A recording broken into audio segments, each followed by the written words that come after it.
البيت النبي يا أهل الصفاء والمناجاة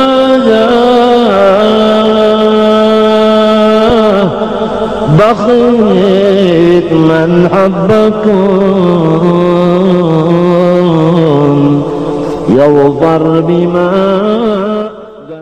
Assalamualaikum. Bertemu kembali dengan saya Cipta Hening, pengasuh Majelis Dzikir dan Sholawat Sirul Asro Surabaya. Banyak sekali yang bertanya tentang apakah seseorang itu bisa bertemu dengan Allah di dunia ini. Untuk menjawab pertanyaan ini tentunya kita harus menjawab beberapa hal tentang sifat Allah, tentang asma Allah, tentang af'al dan perbuatan Allah, serta tentang zat daripada Allah Subhanahu wa Ta'ala. Allah bisa ditemui di dunia ini. Tentunya pertemuan kita dengan Allah tidak seperti yang kita bayangkan, tidak seperti yang kita pikirkan, dan tidak seperti yang kita sangkakan selama ini. Karena Allah begitu nyata di dalam segala sesuatu. Di dalam diri manusia ada sifat Allah yang meliputi pendengarannya, meliputi pembicaraannya atau kata-katanya, meliputi kehendaknya, meliputi penglihatan daripada manusia itu sendiri. Begitu juga asma Allah ada di dalam diri manusia, yaitu nama yang diberikan oleh kedua orang tuanya sebagai tanda, sebagai identitas, sekaligus sebagai panggilan untuk menyebut seseorang tersebut. Nama ini juga bersumber daripada Allah. Hal itu bisa dibuktikan apabila seseorang itu telah meninggal, maka yang disolati itu adalah mayatnya.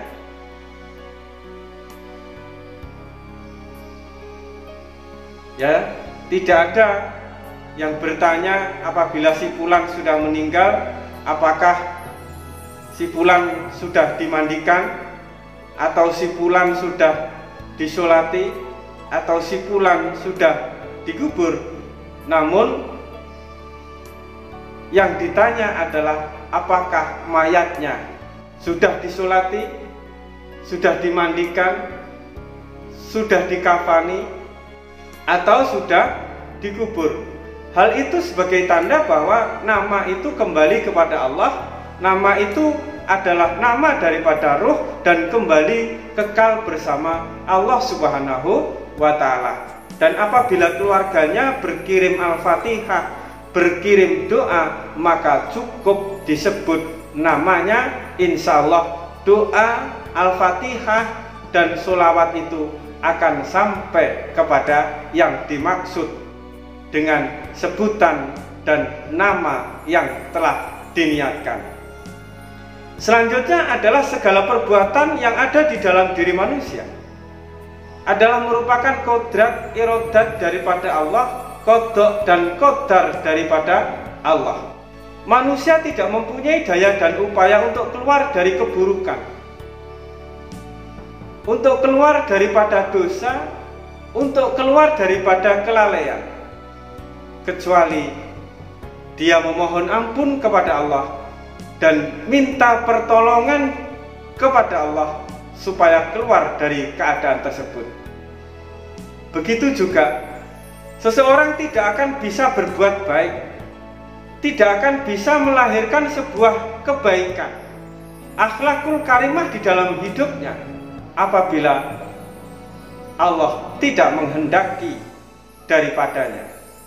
Untuk itu, apabila kita berjalan di dalam keburukan, marilah segera kita bertobat, segera kita memohon ampun kepada Allah agar diampuni dan diberikan jalan untuk berbuat kebaikan.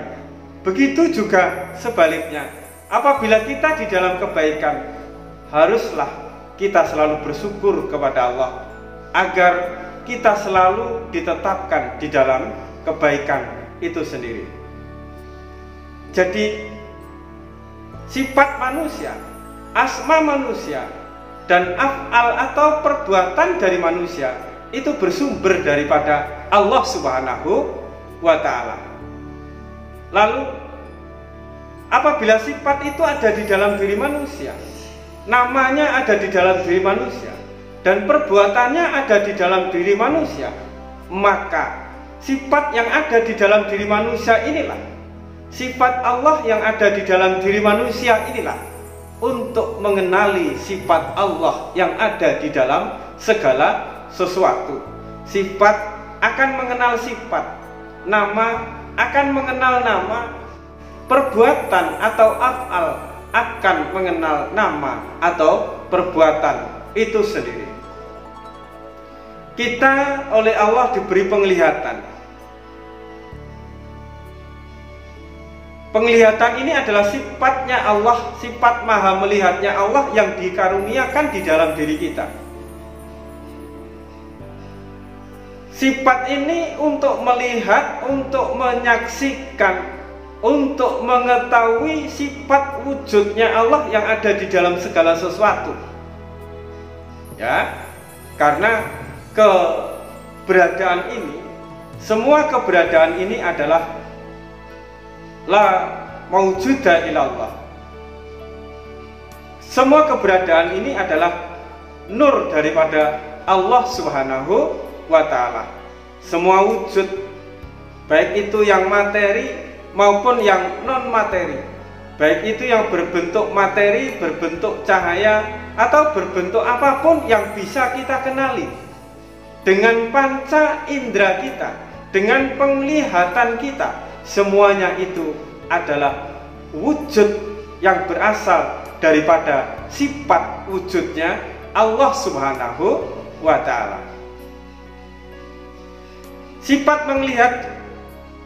melihat kita yang merupakan karunia daripada Allah, yang merupakan sifat melihatnya Allah,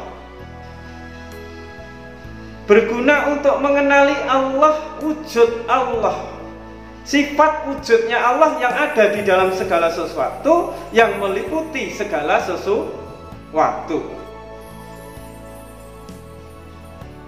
Lalu kita diberikan oleh Allah sifat mendengar. Sifat mendengar yang ada di dalam diri kita adalah merupakan sifat mendengar daripada Allah yang dikaruniakan kepada diri kita, sehingga kita itu bisa mendengar. Dengan pendengaran inilah kita bisa mendengar asma-asma Allah, huruf-huruf Allah, sebutan-sebutan Allah, nama-nama Allah, yang semuanya itu bersumber daripada Allah Subhanahu wa ta'ala. A, B, C, D, E, alif, ba, ta, sa, hono, coroko, dan semua huruf itu semuanya bersumber daripada Allah. Semua sebutan, semua nama, semua kata, semuanya bersumber daripada Allah Subhanahu wa ta'ala.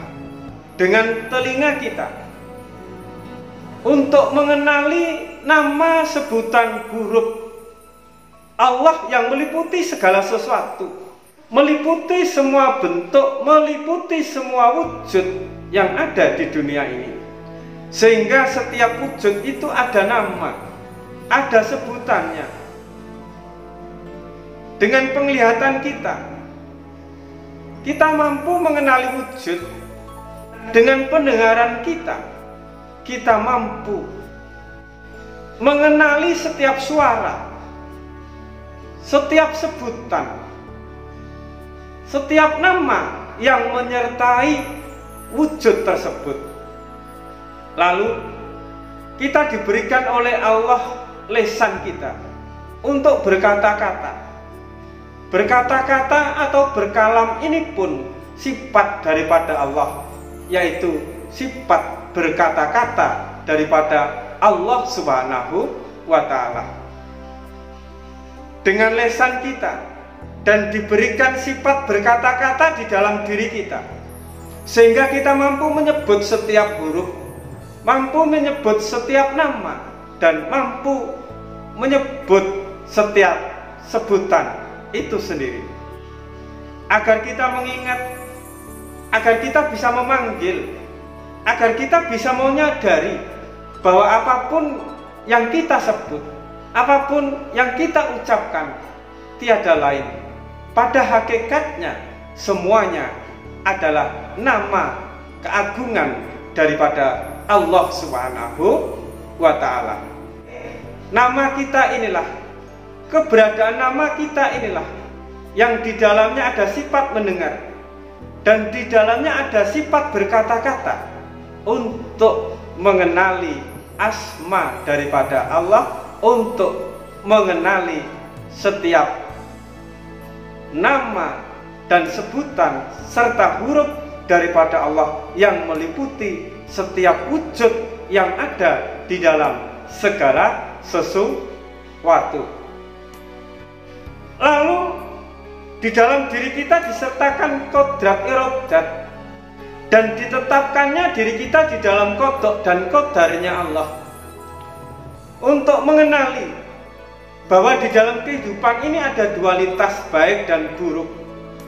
Keburukan itu pun dikehendaki oleh Allah, diizinkan oleh Allah, agar diri kita mampu berpikir, mengambil hikmah bahwa setiap perbuatan itu ada konsekuensinya.